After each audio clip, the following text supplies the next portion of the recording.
Hello everyone, the Chart Guys have been working on an introductory technical analysis course for quite some time now, and after surveying hundreds of traders with what would be the most sought after information regarding technical analysis, we came up with this course, When to Enter and Exit. It covers over 5 hours of the basics on when to enter and exit, and we feel after watching this course it will help build a foundation of technical analysis knowledge which will eliminate a lot of the uncertainty in the world of trading stocks.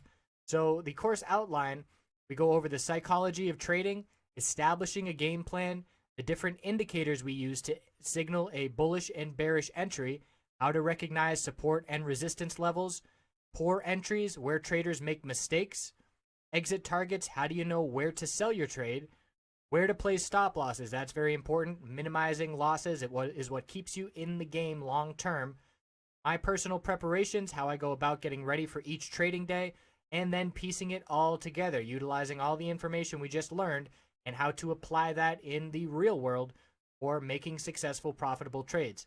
As a bonus, we also include a lot of information on finding entries and exits utilizing patterns, and you can find these patterns on every time frame on pretty much any stock and commodity trading, and certainly being able to recognize those patterns can give you an edge as well.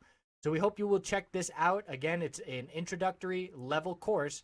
So if you are new to technical analysis and trying to get a firm grasp on things and feeling a little bit overwhelmed, then this course is for you. I hope you check it out. Appreciate you watching. Looking at the market rundown heading into Tuesday, January 31st. So the S&P 500 had a gap down day and a big time drop, but look where we bounced as we have over the past 3 weeks. Middle Bollinger Band 2273.11 was support. And we have a gap now back to the upside at 2291.62. So the past 7 times we have bounced off this middle Bollinger Band in January, 6 out of the 7 times the following day broke the high of the previous day. So 6 out of 7 would have us breaking 2286 tomorrow if those odds stay the same. So keeping an eye out for a potential upside. The bulls did a good job. They really showed up in the last hour of the day buying that dip. And as long as we keep maintaining higher lows, especially keeping this middle Bollinger Band, bulls remain in control. Weekly time frame doesn't look nearly as bearish when we look at how the day today compared to the previous week. Big bull week, not even giving back all those gains, bulls buying the dip. So anytime we see a big bearish day like today, need to step back and put things in perspective and watch where we're coming from, watch what would be required to break the uptrend. I'm looking down at 2233 as a key support, the low right before the new year. That level would need to break the weekly uptrend, so we are still well above that level. IWM, bulls bought the dip as well, but we are very close to a clear bear break. Lowest price we've seen in 2 months is 133.17, 133.12, and here we go bouncing off of 133.24. So bulls defending that level, but very close to breaking it. We lost the middle Bollinger Band. We lost the 50-day moving average. This is the first time the 50-day moving average has been resistance in about 8 weeks.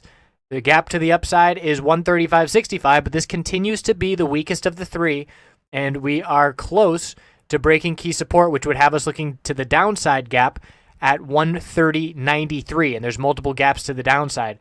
So losing a key moving average support, and bulls buying the dip, but not as significantly as the S&P 500, and we also lost that middle Bollinger Band. You can see the weekly time frame. Bulls really wanted to confirm the bullish week from last week, and we are on the verge of a bearish MACD cross.